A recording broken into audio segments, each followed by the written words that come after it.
Hi hello నమస్తే welcome to Telugu one this is Diveshri. ఈ మధ్య సినిమాలపై సోషల్ మీడియా ప్రభావం బాగా ఉంటుంది. సోషల్ మీడియాలో వైరల్ అవుతున్న మీమ్స్ని సినిమాల్లో ఉపయోగిస్తున్నారు. అంతేకాదు ట్రెండింగ్లో ఉన్న బూత్ డైలాగులను కూడా వదలడం లేదు. మెగాస్టార్ సూపర్ స్టార్ అనే తేడా లేకుండా స్టార్ హీరోల సినిమాల్లో సైతం ఈ బూత్ డైలాగులను ఉపయోగిస్తుండడం సంచలనంగా మారింది.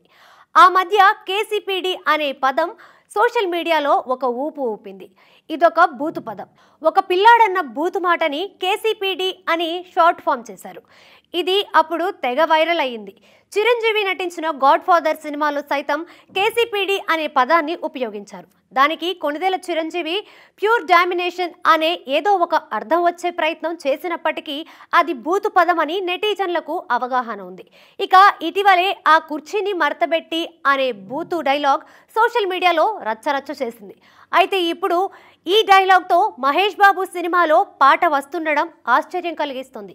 తాజాగా గుంటూరు కారం నుంచి కుర్చీ మడతబెట్టి అనే మాస్ సాంగ్ ప్రోమో విడుదలైంది. ఆ కుర్చీని మడతబెట్టి అంటూ బీప్ సౌండ్తో ఆ సాంగ్ ప్రోమో సాగింది. మహేష్ బాబు సినిమాలో ఇలా ఒక బూత్ డైలాగ్తో పాట వేయడం షాకింగ్గా మారింది. చిరంజీవి, మహేష్ బాబు వంటి బిగ్ స్టార్స్ ఇలా సోషల్ మీడియా బూత్ డైలాగులను తమ సినిమాల్లో ఉపయోగించడం ఎంతవరకు కరెక్ట్ అనే చర్చలు జరుగుతున్నాయి.